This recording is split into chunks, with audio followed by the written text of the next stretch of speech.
Yeah.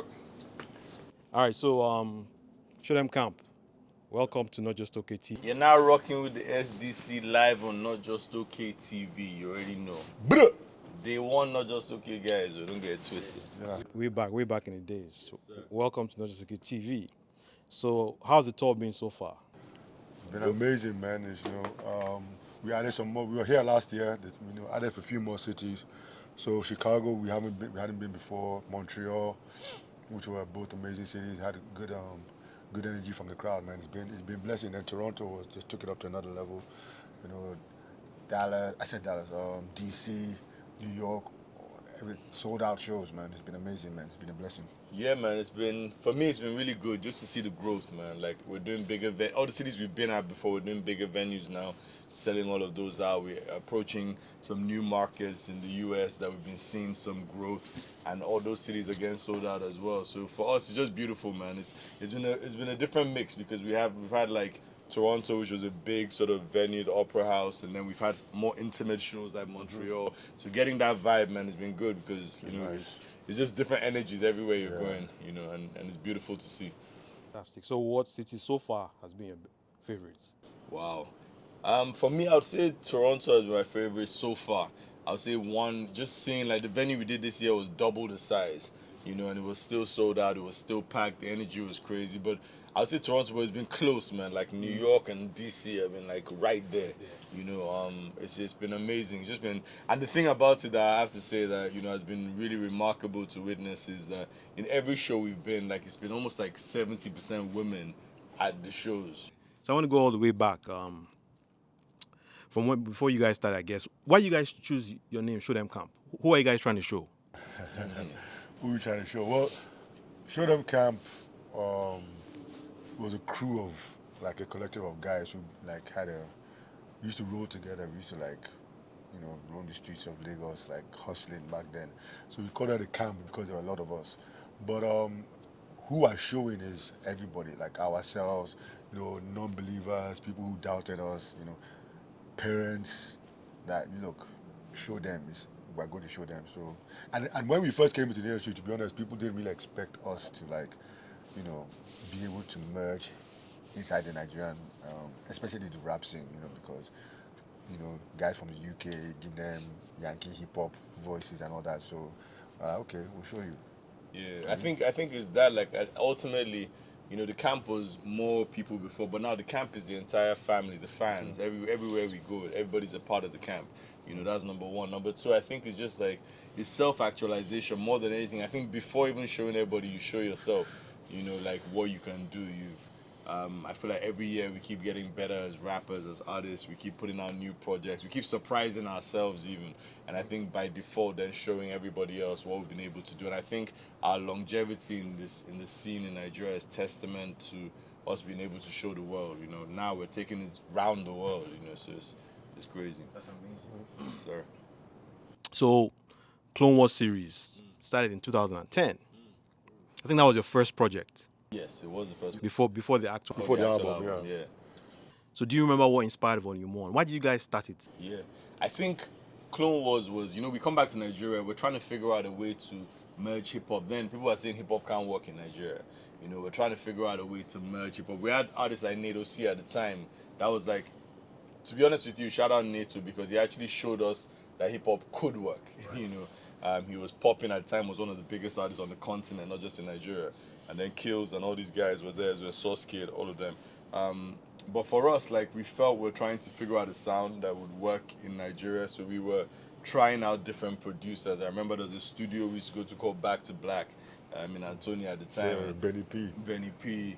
And Shogun. Yeah, like we used to go there and we just used to try and like tap into what the sound was. Funny, shout out Oluwe Maui, who was at that studio as well. And we used to go to First Stack as well. We used to go to First Stack to go and link them to Two-Face and Sultan, rest in peace.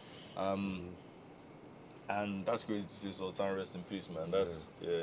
Was a great guy, really instrumental in us getting accepted into the music industry in Nigeria. Sultan was at that Back to Black studio as well. Sultan actually came to that Back to Black studio all the way from First Act to Anthony to come and record with us at the time. We had a song called Mr. Tifu Tifu. Yeah. Watch your back. Yeah, but we felt like at the time we were missing something in being hip hop heads. We wanted something, an outlet where we could just do our straight in your face hip hop, and Clone Wars was that for us. We just went on the internet, found the first Clone Wars. We found a lot of beats we just liked on the internet, and there was like a 50 cent beat, Window Shopper. We had a lot of tracks. Kid Connect produced 2 original tracks. We met him at the time. Where didn't we met him? Was in the US. Yes, So he sent us some beats. We had just met Ladipo, so we're just like, yo, like this is, let's do something for hip hop, man. And we did the first Clone Wars, and thought like, and we were used to that G Unit mixtape era, Diplomats, all these like New York groups who were doing mixtapes and just putting them out for free. So we're like, we can do a mixtape too. That whilst we're doing this other stuff and trying to get into the industry, let's show everybody that we can actually rap. We can rap, man. We're rappers. We don't play, So yeah. That makes sense. That makes a lot of sense. By the way, in that tape, where Gilly kept saying ankle fam. What does ankle mean? Echo is like a noun, bro. It describes a person, place, or thing. Like Echo fam means like it's crazy. Yeah. Or it's ankle. Oh, okay, like mad. Okay. Mad. Yeah. Shout out Wegele, man. Salute. And then of course the debut album came, the Dreamer Project, which was 2011. It's almost 12 years ago. Can you guys imagine that? That's crazy, bro. That's crazy, man. Crazy. So did that album do as well as you expected it to do? Just think back. Like, did it do what you guys expected it to do at the time? Thinking back on that album, I felt at the time that it was slept on. I felt it was really slept on. I thought that we had one of the best rap projects out at the time, and I think we needed more of a push. But that at that point in time was like Alaba Market, and those guys didn't really know anybody. They didn't really know us. They didn't know what to expect from us, so they didn't really like push it as much as we would have hoped for it. But making an album was great. We got to meet like some really great artists. We had Neka, Two Face, Benny, Links, Links, A1, Sugar Boy, yeah. Timmy Dollface was on there. Poe was on there. Poe. You know. Yeah, man. So I think that project was criminally slept on. Yeah, it's not even on streaming platforms right now. I'm trying to put that back up to streaming platforms. Shout out Notjustok. We're trying to put that back up on streaming platforms. I think the main thing, right, at the time, we also, I guess we underestimated, in a sense, how music was being distributed in Nigeria. So what we thought was, okay, there's a shop. So we actually got a shop in Alaba. We paid a distributor, we got him a shop. We said we invest in this guy. The guy told us that he was going to help us and he's going to push our music around. That guy. I think the guy just used us to buy him. Just saw some Ajebota guys from the island. In fact, never from the island. Some Ajebota guys from the mainland. But they're ready to drop their money. So we paid for a shop in Alaba. We were going to start distributing. We had to push ourselves. Yeah, we thought that's like, right, we've always been independent, right? We've always looked for a different way. If this is the gatekeepers and this is the way they're blocking the gate, we try and create a new gate. So we thought, okay, if this is the distribution model, let's build our own. At least let's be owners in that distribution model. Shout out to Luke and Femi and G Wills, who are partners at the time, and Matthew Hill as well. Tinga, and so we literally went there. We tried to meet some of the main distributors. They were like, we don't know you guys. In fact, what they would do at the time in Alaba is, if they liked you, if it was like P Square or Two Face or whatever, they would pay them. Then they would pay them like 5 million or 10 million for their project. We used to think, wow, that's big money. 5 million, 10 million, wow. And so we went there, and they now told us that we should pay them to push our product. Like, we're basically leaning on their distribution network. So we should pay them, some money to do it. And we thought, like, that's like, why we pay you to bootleg our shit? That doesn't make no sense. Why don't we just get a store, invest in a young distributor? So we found one young guy who, funny enough, was at that meeting where we spoke to them. And we invested in the guy, and to be honest with him, I don't know, the music we were seeing. We saw it. We see it on the streets, but I don't think it was consistently on the streets. Can't even remember the other projects that were out at that time. Yeah, but I just know that after a while we just stopped seeing it, and and then there there was no people weren't really on Twitter or social media or whatever in 2011. You said right, like people weren't really on it like that, so there was no way to actually gauge. We were just physically driving to the road and looking if they'd seen our CDs. You know, Right. you know, and yeah, man, but. It did what it did. The few people that have heard it, we think we'll re-release it again so people hear what we were on. We had so many amazing artists at the time. I think Two Face was not. Two Face was on that project, yeah. Talk about it. Yeah, man, it was a great project, I think, and it still is to this day. So after the Dreamer project, you guys connected with Kid Connect, and then you eventually started the Palm. Fast forward, you eventually started the Palm Wine series. Can you articulate the growth between the Dreamer project, Happy Weekend, Sir? I think that was the era you guys were with Kid Connect, and then into the Palm Wine sound. So I'll start with the very first. So we put out the first video we put out was a song called On what no, record? the first ever video we put out. Tell Me Nothing. No, Tell Me Nothing. That was the first ever video. You Don't That's Have to with with Tajay. Tajay. That was the first. Tajay, That was yeah, the well, first ever video we put out. Then we put out Farah Ballet, you know, and that did well. And we got like, you know, we started doing shows of Farah Ballet, you know, and then the project came out. We thought, okay, Farah Ballet is popping. Let's put out the album. So we put out the album, and then I remember around 2012, we'd gone around a bunch of different producers. So we met Fields. I met Fields actually, and we did 2 records with Fields. I did one called we did Ewele, which was a single that we put out with Fields. Fields was in. I remember meeting him in like Ogudu or somewhere like that. You know, and he cooked up these 2 beats mad quick. So we did Ewele. At that time, South African music was coming in. There was that Kona and all those songs that were popping at the time. You know, so we did Ewele with Fields and Miss EA. You know, huh? And then we did Ogidiga. That was with that guy that General signed, Tillerman. Yeah. We did a song called Ogidiga as well. So we were trying to really figure out a way to get into the music sound sonically into the space. And I remember like we had put out a Willie, we did a video, or maybe I'm skipping, but we did Ogidiga first actually, and we were meant to put out a video for Ogidiga. And I'll never forget, like, we had reached out to Clarence Peters. He had given us a bill for Ogidiga. And then around that time, I went to see my guy Femi, Larry Dojos, in his crib. And he was just like, yo, bro, there's this CD you gave me. At that time, like, I ripped the CD onto his laptop. And it was like, there's this track 2. Like, my stuff was on shuffle. And this thing just came on and it was track 2. I shout out Larry Dojos for this because he actually created one of the biggest SDC moments, to be honest. Like, I would say he was one that, whatever he was like doing at the time that track 2 came on. And that track 2 hit him. Most likely elevated. He heard that track 2 and he was just like, yo, this track 2. So I went on his laptop. He had this massive Mac at the time. And I searched for like track 2 and I listened to every track 2 he had ripped onto his laptop. And I found one that was dope. I didn't even know where I got the CD from. You know, there was a producer called Kweku Anansi in Ghana. We had just met. We had just gone to Ghana for the first time, got a bunch of beats. And I was like, yo, like I called the guy. I was like, yo, this beat you just sent us is so crazy. I just listened to it. The guy was like, okay, send me a sample. Let me know what beat it is. So I sent him a recording of the beat and he's like, no, that's not my beat. And I was like, oh, what? Wow. And then I remember that Efia, the singer, had come to Lagos and had given me a bunch of beats. And I called Effie and I was like, do you know this beat? And she said, yeah, there's this guy called Jules, this young kid who made this beat. And she just brought a bunch of beats from Jules. And that beat was Feel Alright. You know, so I was like, okay, cool. At that time, my guy, Shalala, was mad close to Burna Boy and them. So we sent it to Burna. I'd just been in Burna's video for... After Party. Like to Party, yeah. Party, I remember Yeah, I'd just been in the video for Like to Party. And like, so I was like, yo, this guy will definitely do it for us. So we sent him the beat.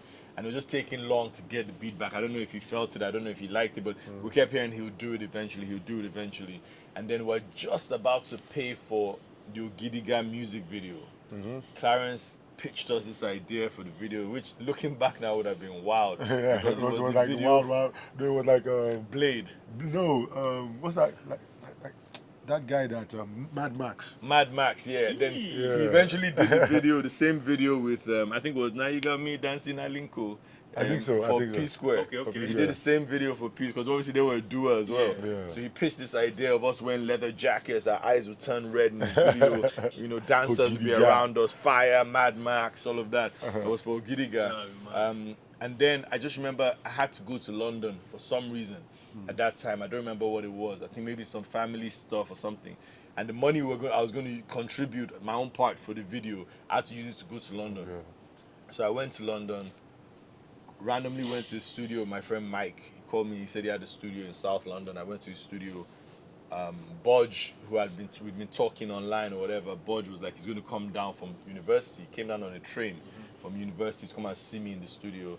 As he was just freestyling and stuff, I was like, hold up, I have one beat I want to play for you. Let me see what you do.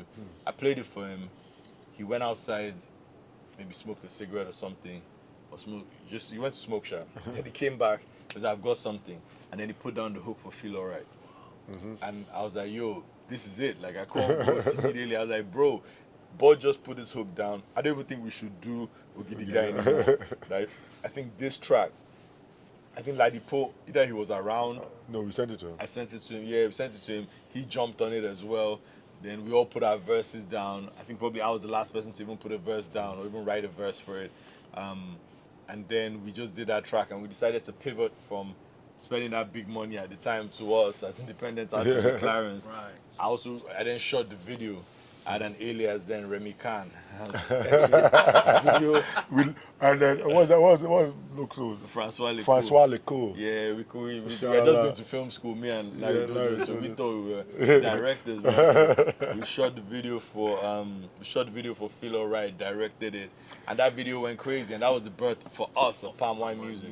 You know, so somehow in a weird, twisted way, like I don't know, somehow I like to call it God, like our path just aligned in a crazy way to do Palm Wine Music. But then we had never met Jules, right? Oh, you guys didn't meet Jules? I think maybe maybe briefly. I never met Jules You before. know, we shot. briefly. I think I'd gone to the studio with some artist called Exo Senavo in Ghana. Okay. And he was, So that guy. yeah, and Jules was just the dude produced. So maybe we said what's up, but Bro. it wasn't That studio where so that was Jules. yeah, that was Jules. Yeah, We sit over. yeah, that was Jules. Bro. Yeah, That's crazy. but he was like a young kid then, like he was I still thought that in was school. after. I thought that was after Feel Alright. No, that was even before, around the same time. Yeah, so I'd met him man. once, but we didn't have a Yeah. relationship like that. So we didn't really we couldn't develop the sound, you know. And we met Kid Connect around. I think Kid Connect just moved back to Nigeria around the same time. Yeah, You know, shame so on him. so we started working with Connect, you know, and he That's created crazy. he created Happy. We did Happy Weekend Sir together, you know, and then that took a life of his own. So that was like our after Farabale was our first kind of hit, you know. Then Happy Weekend, Sir. then Happy Feel Weekend. Alright. Then Happy Weekend Sir. Maybe we can touch like Yeah. the roads. Yeah, So they you- loved it everywhere everywhere. we Man. It used to became go a to thing that. because Okay, obviously Happy Weekend. Happy Weekend Sir was a thing in Nigeria, Right. you know. Shout out my cousin TJ for that as well. You know, the way these songs come about is so crazy. Because my cousin came from like London and he's like, yo, bruv, you know what's crazy, yeah? Everywhere I go, they love me, man. They be like saying like Happy Weekend and that. And I said, bro, they're asking you for money. Bro. You know, he was like, oh, for real? Is that what it is? I said, yeah. Like, and then like I just thought it was just cute the way he Yeah. thought that was like a greeting. So we turned that into humor, into a song. Wow, that became a big record for you guys, and the video was even more hilarious. Yes, sir. Shout out Shakes. Yeah, Shake shot that video. Shake did okay. So how do you guys? So then how did you? So that record came, the Jules, right? And then you guys did Happy Weekend after that. Yes. Okay, and then you eventually started the whole palm wine thing. But before I go to that palm wine stuff, right? I'm going to ask you guys a question. Why do you guys drop, at least since you started this whole palm wine thing, why do you typically don't drop singles before projects? You typically drop your projects first before. Why? It is, but I think we've been studio rats. You know, when we were making records back in university, yeah, we used to like have like 2 or 3 hours to make a record. So we are so used to like go to the studio, bam, bam, bam, bam, bam, getting things done. And when we have a producer that has beats, like we're animals, we're like fiends for gluttons for that, for the beat. So we just used to make a lot of records. And also, I think it's from the history of the school of thought of history of music that we grew up on. Like, we're basically like grew up on these Eminem, DMX, people that made albums. But I think in between that, like all the things we're talking about now, this Happy Weekend, Feel Alright, those were singles that, we were trying to test the market. So, or find our own sound. So I don't think we wanted to put out a record that, we just wanted to find a record that, okay, we're comfortable, find our place before we could start releasing, singles. But in between all that time, we were always working on music. So if you have a lot of music, there's no point in just holding it. You might as well just put it out. Right. That's eventually what we always used to do. Yeah, I agree. I think it's strange, like when you asked the question, 'cause I was thinking about it the other day. I was like, why don't we just put out like singles? Like I was actually thinking about it the other day, but I think like, we're so in tune with creating projects. Like I think we've never gone in and just been like, yo, let's make a single, but I also think that with the first Palm Wine project, actually we put out Up to You before the project came, right? I think with the more recent ones, I think because that one we kind of just like made 5 songs, right? And we immediately knew, okay, this is the single, like out of the 5 songs, and this is our guy who's around the corner. We can shoot a video, directed that video as well. It was now a thing where we've now, I guess, just become accustomed to making projects. I do think that I would love to just put out a few songs, just like some dope records we have, because what always happens is sometimes we also have records that like didn't make the project, and that dope, and and are sick. So it's just kind of like, how do we? I think for me this year, obviously we're saying that we have another project coming, but at the same time, You guys already have another project. Yeah. We have can be like B-sides. Yeah, but also by the same time, I also want to put out like just do a fun record with someone. Yeah, just do a fun record with an artist and just put that record out. And I told you, man, Naira. Yeah, Ghost trying to shout out Naira if Ghost trying to do a record with you, man. So you're not trying to do a record with Naira, man? No, if you do it, I'll do it now. Yeah. What do you mean if I do? Do you want to do it? It's not my like list on. No, I mean, what I mean, do you want to like? Would you? Of course, I'll do a track with Naira Marley. Of course, yeah. Fantastic. Okay. So you guys used to work Icon a lot. So what was that relationship like? Like, did he produce for you guys, or was he more of an engineer? He produced, and also he was like there's a studio that we used to record out of called Red Room. Yeah. So like Icon was, and with Links. Yeah. In fact, Fowles was affiliated with them at one point in time, right? No. He just did a couple of records. Just a couple of records. Okay. But Links, Black Magic, who else was there all the time? There was Blink. There was another artist called Nedu. Nedu.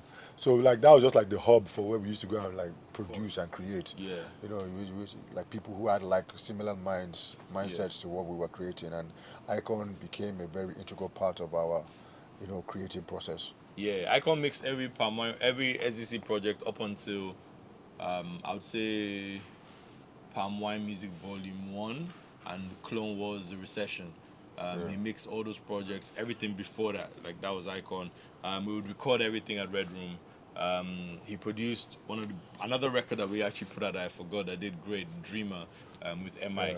We did a video for that. Yeah, like some of these records. What's crazy is that like at that time, again, because there was no real like YouTube was even like a thing, right? Like the everybody was watching Sound City and Hip TV and these MTV, and those are the platforms. So we'd go to places and people would be like, "Yo, we want Dreamer," and I'd be like, "Oh wow, the views are not," because I keep forgetting that era was even pre-views, right. So those records did their thing, like just in loads of different spaces where Sound City and all those things were, and I think with Icon, it's still a big part of every project. Like I'll say, like every Show Dem Camp project that we have till date, like Icon would help create the track listing, like he sequences the project. I still go to him for every project. He's still heavily involved with like artists like Ladipo, still mixing. Like he's super. He has a very good ear. Yeah, he's always involved, man. That's my brother. So who's Sparks to Show Dem Camp? Sparks. Go on, start it off. I'll say Sparks is pretty much like, right at this point, is like the S in the SDC, to be honest. That's deep. Yeah, I'll say that. I'll say like in terms of like, we found a producer that was able to give us.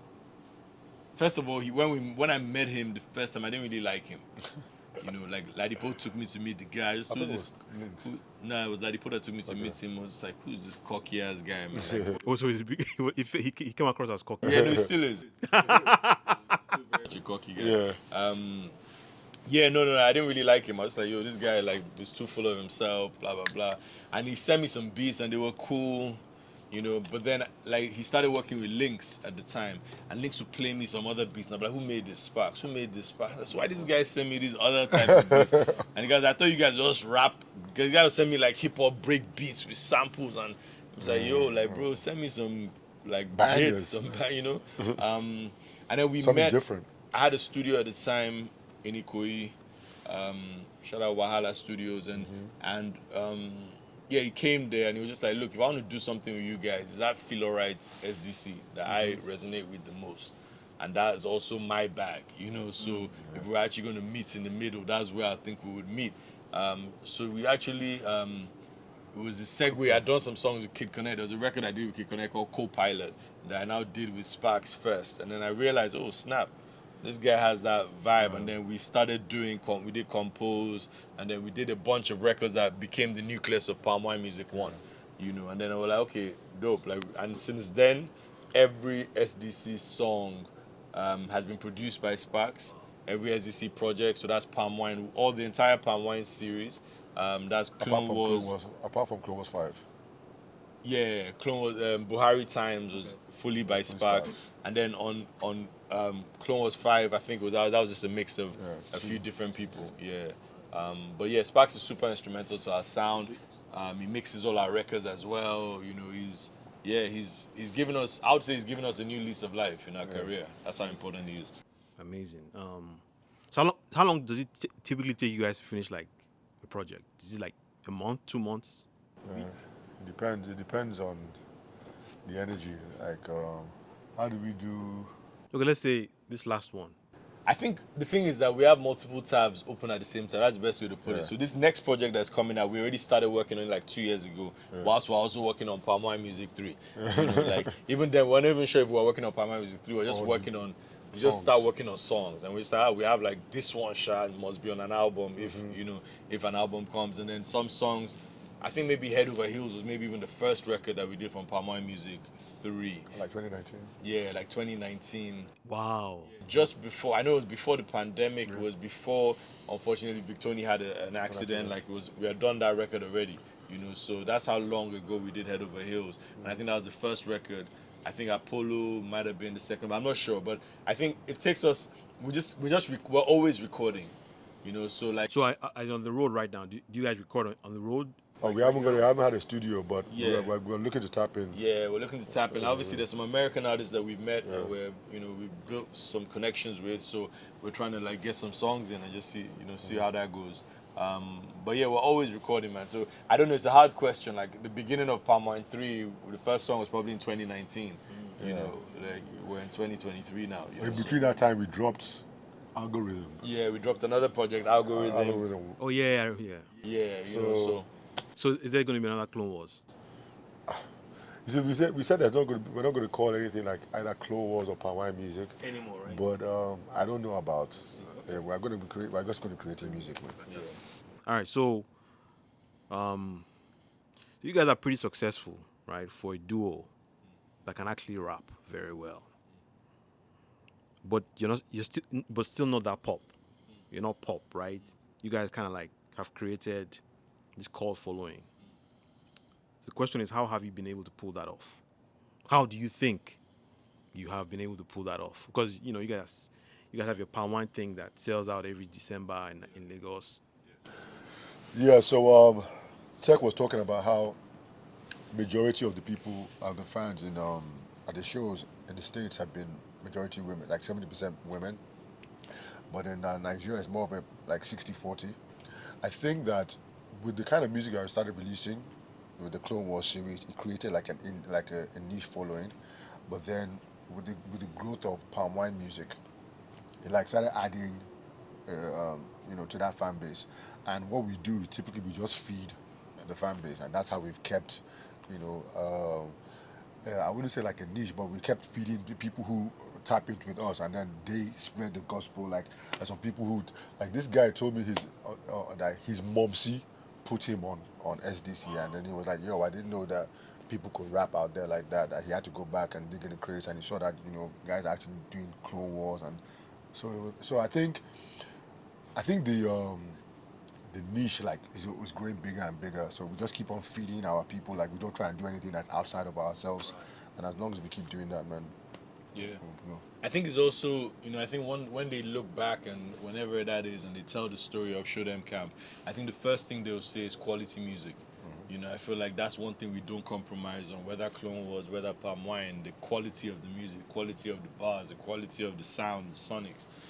For us, I'll say that's the first thing. I'll say the second thing as well is that we've been able to actually really build a community of artists, first and foremost. People that are collaborators and people that we resonate with and people that we've either discovered or we've seen them doing something crazy and we want to, collaborate and tap in with them. And I think that community, I think people, and then also I think another thing is that we're also very honest in what we do. Like we're not trying to be, like I always used to say it at the time when I had like a Kia Sportage or whatever in Lagos. I was like, I'm never going to rap about being in a Bentley, when I'm driving a Kia, because like for me, I try and like put my real life into music, and everything, almost everything. So I think people resonate with it. There's a line when I say my mom carried 5 pies to the guest house. Like that was a real thing. Like, that was like, and I think people relate the relatability in the music. People as are always well. asking me who that boy is. Yeah, they really shout out my senior brosses. The relatability in the music, the relatability in our lives and what we put into the music, the quality of the music, the artists that we bring, that we try and work with, and how we always try and like carry everybody along in a sense. The festival that you mentioned, Palm Wine Fest, for me the most important thing in Palm Wine Fest is the experience that the person that comes to the festival has. And I think the fans can feel when the artists actually like want to like care about their fan base. And I think that's been super, super key, and everything we do is centered around that. But shout out to our fans, man. Those guys are dope, man. They're insane. They're crazy. Like, and they keep growing, man. It's a really beautiful thing to watch. Right. So let's say there's a young rapper right now in in the Afrobeat / Nigerian music space that that's coming up. How would you advise them to be successful? Like what kind of advice would you guys give them? Me, you wanna go? Yeah, we can both go. I mean, first of all, I would say that the first thing I would say to him, as long as he has the passion and they have the passion to create music, they should continue creating music, but also they should develop a good team, because what I learned is that having a good team around you makes a lot of difference when you're a recording artist. Like when you want to focus on just making music, having a good team around you that understands your vision, understands and cares about you, almost as passionate as you in making it a success. There's no equal to that. Yeah. What I would say to anybody rapping right now is I would say most of the rappers that I've seen that are making any headway, including ourselves in Nigeria, I think you have to tap into like positive soundscapes, positive vibrations as well. I think that's what I really feel. So if you look at Ladipo, he's tapped into positive music and positive sonics. I think Palm Wine as well has really opened up our fan base because the sonics are also appealing to people. I think Nigerians ultimately like to have fun, or the fun element in their music, and I think a lot of rappers, one of the things that we're sometimes guilty of is we want to show everybody we can rap. Like we want to show everybody we have the bars, and and sometimes that takes away the fun element in the music. I think like ultimately when you listen to a Notorious B.I.G., there's still like one more chance, and there's still like Hypnotize, and there's still the fun element. There's a reason for that. There's a reason for like You know, even Method Man and Redman, they will give you some club bangers. There's fun in the music. You know, there's Jay-Z had records as well. You know, like, and I think using like when nobody's really reinventing the wheel at this point in hip hop, you know, like it's 16 bars over or more over beats. You know, like obviously some people have been singing and doing this auto tune thing, but generally the format of hip hop has remained consistent. You know, since the founding fathers of hip hop. You know, so I would say just figure out a way to have some fun with your music, man. Like that's what I would put it down to, and as well, I would say as well, don't be scared to like connect directly with your fan base. You know, if you have like 10 fans, do a show for 10 fans. Let them come and let them see. Hopefully the next show, and just keep, I think that mindset of like, I look at like a lot of companies in the world, like, so use like an Apple, for example, right? Everything they do is to give you a better iteration each time. So this is the iPhone 7. We're going to give you the iPhone 8. We're going to add more features. We're going to give you iPhone 9, more features. We're going to give you a better camera on the iPhone 10. You know, I think that that's the way artists need to approach their brand. Gradual growth. You can't give somebody an iPhone 15 at the beginning. Like, you just jump from iPhone 1 to iPhone 15. The person will like be confused. We had to like feed you the features. You've seen the growth. You've seen the camera grow. You've grown with the times as well. I think that is super, super, super important. You know, and that's one thing. Like, I think the way artists can start to look at their brand. Don't be afraid to start small. You are going to start off as the new phone in the market, but you need to just gradually keep building and building and building and building, and ultimately, I feel you get there. You know. And you have to be willing to like put in like the amount of time it takes to reach your goals, because it's like, for me, I always said that I'm grateful that it took us. It's like it's a journey, as opposed to just like one time, like boom, you're now all of a sudden like hit stardom, and then you might not be able to maintain the pace when you get there. I think it's always like, you know, the process is always part of it. Yeah. I also think as well, look at like, you know, the new generation now, like, I wish when we came out, like, we had it all was- these things. we had every, you know, but at the same time, I'm also grateful for our journey. Like, we have like an understanding of the foundation of Nigerian music, you know, from when we came into where we're at right now. So for us, like, I've seen so many people come and be the hottest thing and then they disappear. You know, ours has just been a steady, slow, you know, growth chart. That's and for me, I'm happy with that. Like, I'm super happy with it. Everybody says, "Yo, you guys are the most underrated." Da, da, da. I don't. Me, for me, like, we're selling out shows. Our projects are well received. We are almost at this point 13 years in, and we're still growing our fan base every day, every year. You know, we're finding new. So for me, I look at my career and I'm super fulfilled. You know, I still think the scope of where we're going is crazy, and I feel like, you know, I feel like with other artists, like, you guys might have the tools to bypass, like, shorten the time, but also, like, I think a lot of people don't tend to like sit down with their OGs and find out, like, what do you think, like, I'm like, how could I navigate, you know? Everybody just like, a lot of the, I feel it's a new artist thing, right? Like, we feel we know it all. We felt we're like that as well when we came. Like, we know it all. I want to battle everybody. I'm the hardest rapper, you know. And the game will humble you, bro. Like, the game will teach you like how to address or approach it. So I would say, yeah, man, hit us up. Like, hit people. It may not be us. It may be Vector. It may be MI. It may be whoever. Hit them up and like pick their brains. Ice Prince, all these guys, you know. Yeah. So obviously, one of the things you mentioned was be happy where you are as well. Yeah. I think that's key, right? Yeah, it is. I think that like you always need to like. So I have goals, right? Yeah. And So- every year I see, as long as I can tick off. Okay, what did we do this year? We introduced Palm Wine Fest to London. Okay, great. Let's take another year or two to solidify that. Then in 3 years' time, we're going to introduce it to America, and then we solidify that. So this year, like, we're about to introduce Palm Wine Fest to like New York with Summer Stage. Like, that's that's another checklist, right? Then we build it out ourselves, you know, and then the next 2 years solidify New York. We're looking at Toronto. That's been a big market for us since we've been out here. Maybe we do a Palm Wine Fest there, build that. So at a certain point, we'll have probably like 5 festivals, you know, going throughout the year in different regions. I might not need to even do any other shows, you know, like, to be honest. But so, yeah, so for me, it's like, and then in each of the festivals, we're selling merch. In the Nigerian one, we're selling palm wine. Now I'm thinking, okay, how do I bottle the palm wine and bring it to America and to London and sell that? You know, like, so ultimately, it's you are creating revenue points, merch, palm wine, food, drink, you know, all of that around Hustle. it, you know, and that's just like you keep building, man. Yeah. That's heavy gems, for sure. So speaking of Palm Wine Fest, and you guys have kind of spoken about how you guys built it out, right? You've mentioned that no matter how small your fan base is, don't be afraid to connect. And when you say that, you mean live. Yeah, live. Yeah. It's super important. I mean, so when you say live, you can like reaching them, like you said. Now you can do like Instagram live or just anything, but like you just catering to them. Yeah, you can do pop-ups, as Pop-ups, well. yeah. You can do like, you can do many things. Right. Yeah.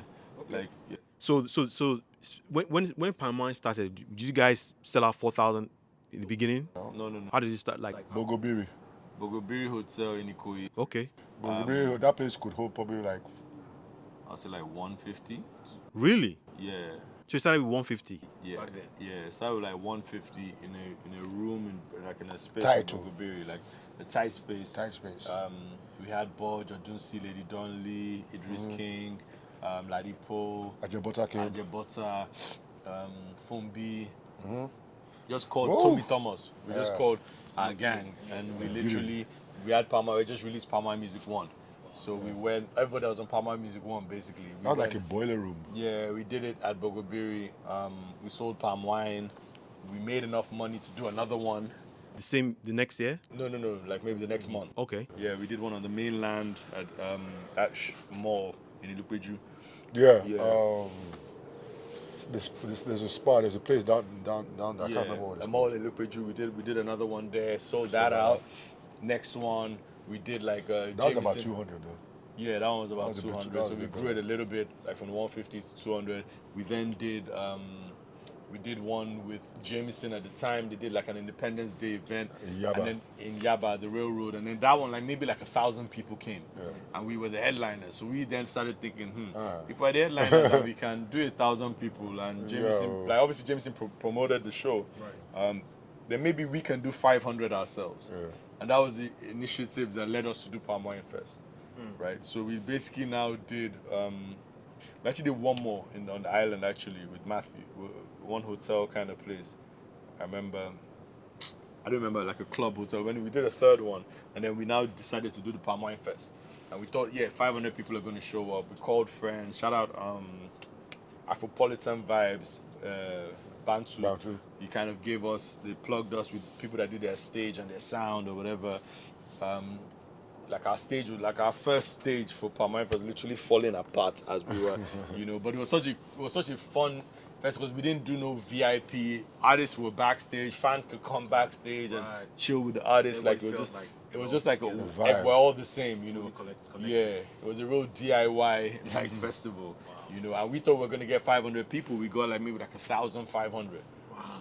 So like literally there's a song No Regrets, like I literally cried like coming out there because we're calling our team and like we've been busting our ass like the whole 1 month leading up to that festival, try and make sure everything is right, put all of our money into it. We didn't really get that much sponsorship. We just like did it. We're doing this ourselves. Called all our artists, all of our friends came to support us. MI came for that first one, Black Magic, Lynx. It was crazy. Santi, Odunsi, all our palm wine guys, everybody came for that first one, and it was such an amazing lineup. When people came out, and I realized that people just want to hear good music, man. Like that's the truth. Like people just want to hear good music. I feel like on one side we feed the audience what we think they want to hear, but there's only so much. Like there's some songs you can only listen to in the club, or when you're about to turn up, or but what about the songs you want to listen to when you want to reflect, or you just want to chill, or you just want to drive, or you just want to be at the beach with your guys, And we thought, okay, you know what, this thing, there's something in it from that festival, and we've just been building ever since. Amazing, man. So basically, it started small. Yeah. Yep. And a lot of people just think that, you guys are selling at 4,000, going on tour and everything, it happened overnight. Nah, bro. Anybody that knows, you know that we We're not we've been in the bro, trenches. grind. We've been Bro, in the trenches. even till now, we're not afraid to start small. Yeah. In London, we have like 2,000 people, right? In Montreal, we had 200. Yeah. But we're still going to give that 200 a show. Yeah. Toronto. So your attitude matters. Yeah, like Yeah. to be honest, we like the change of like an intimate crowd and talking to people, and then going to a bigger stage and see the vibe get different. Like, oh wow, you guys are up there. It's And you're growing it. Yeah, Yeah. 100%. 100%. That's amazing, man. Okay, so through this journey so far, right? who are the 3 people in the music business or in music that's not part of your team that that you feel has helped you, that you feel has helped you through this journey? That wasn't part of your team. First. Three people who are not part of my team that's helped us through this journey. Yeah. like they just stand out. I think I need a second to reflect on that. That's not part of our team. It could be artists, it could be anybody, right, in the game. Would you say like producers that we've worked with, those are part of our team? No, producers Okay. are not part of your team. All right, cool. Oh, producers are not part of our team. Yeah, I won't say producers are part. Like, I'm talking about like people who have like been pivotal, like who helped through the journey. Like when you think about that person, so you do 3. You do your 3. He does. Yeah. I gotta think about that, bro. Okay. I gotta think about Yeah, that. so my 3, I would say Sparks. He's part of your team now. No, you just said producers are not part of your team. Sparks is not here. But you Right? just said Sparks is the S in the SDC. Like, how can you know? Okay, so I remove Sparks Yeah. from there. All right, cool. I would say Icon. Good one. This is gonna sound funny, but like I would say you, because I would say that. Who am I?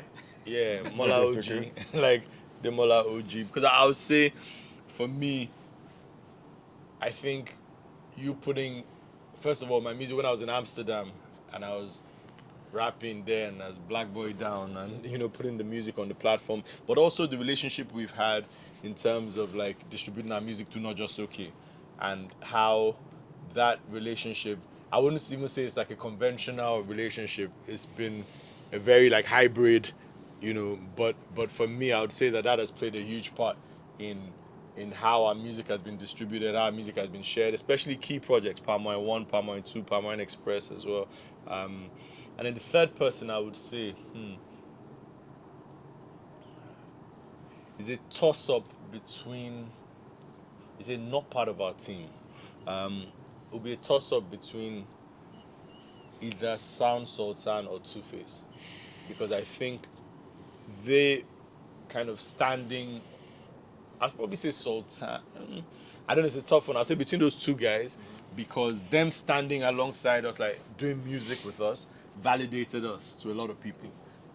I would say those guys, they're because everybody was just like, who are these guys, the butty guys that just come back, want to do rap or whatever. And I would say those guys, them jumping on records with us was super, super key. And I don't think they understand, like, I think I told Sultan quite a few times, I was happy that I was able to share that with him.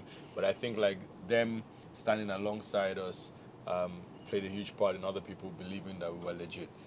So yeah. I'll just stick with some like creatives.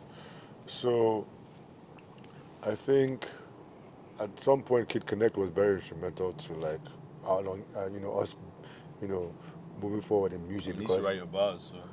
hell, there is that. Claim that one. Yeah, claiming that he writes my bars.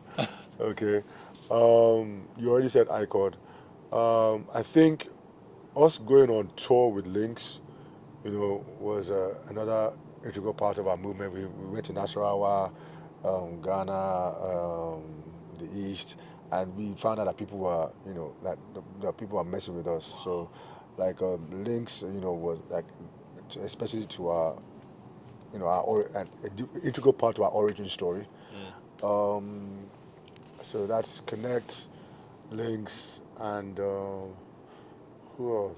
I don't want to say Bio, but Yeah, but if we're going to Yeah. say that's the thing, if I had said, I would have said, well, well, play a team. Yeah, it's part of our team. it was So part it's of our very team. difficult Yeah.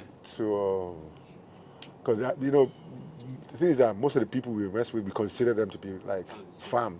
Yeah. It's like that's why I wouldn't have said not just because I already considered you to be like, our guy. But yeah, I got 2, man. 2 out of 3 is all right. That's fine. But it's also important to add a few people. Femi Ogundipe. Now I'll talk about team, right? Yeah. So Team, Femi Ogundipe, his dad, Yeah. right? Like they played a major role in getting SDC off the ground financially and just in terms Even of his like mom, like, you know, even we his were mom, always, his we were whole- his always whole there. family, yeah, Yeah, to the be family were honest. always in that crib. Yeah, you know?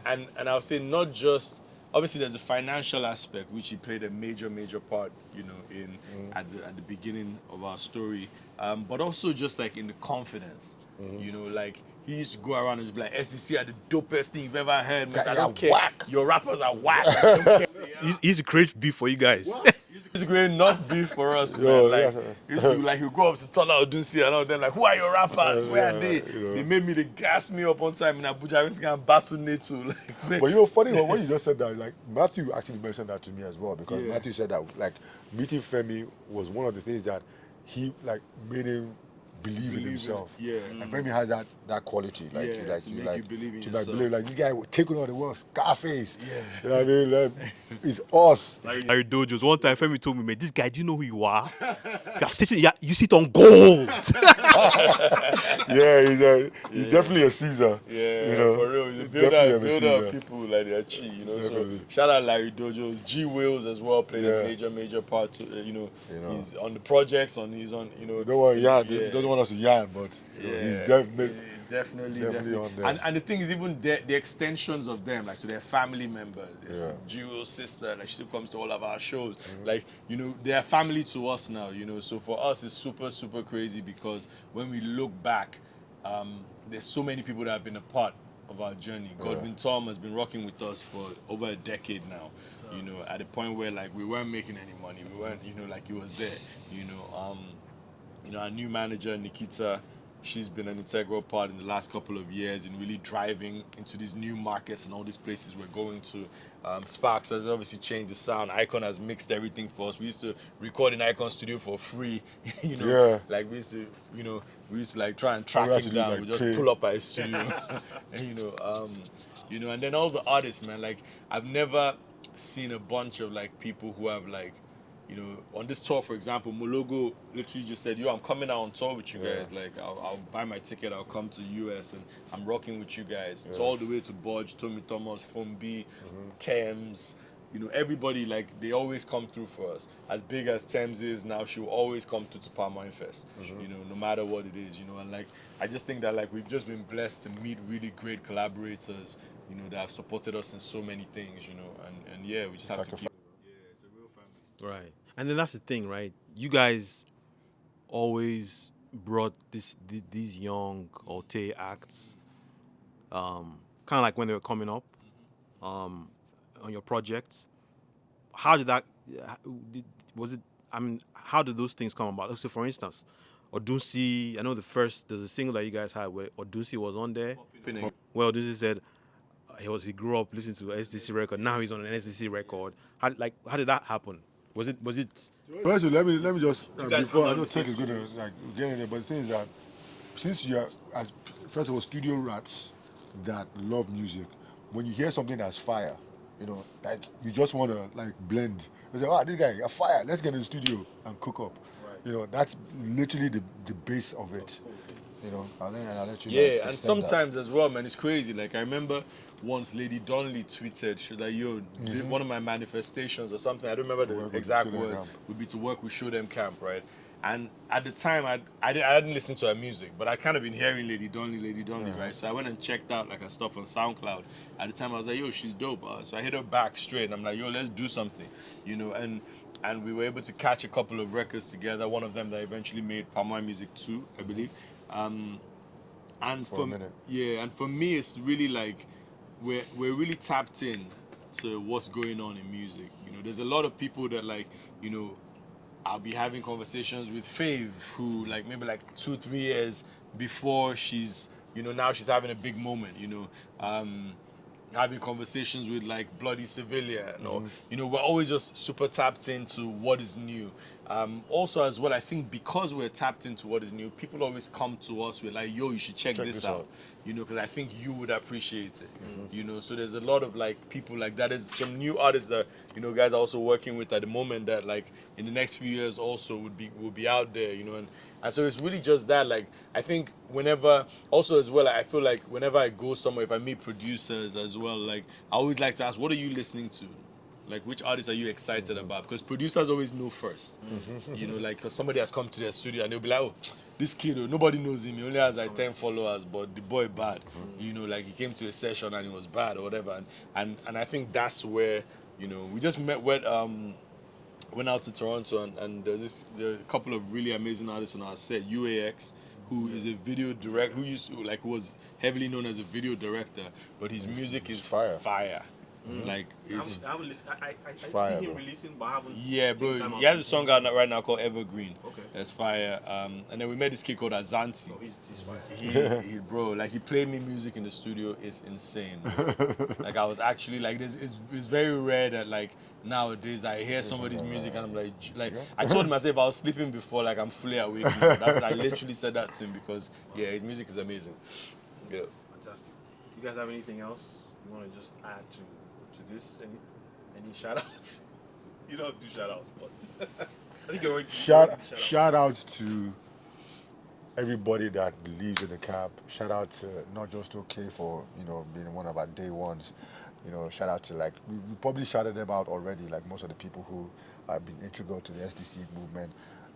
You know, shout out to the fans as well, man. SDC bang bang.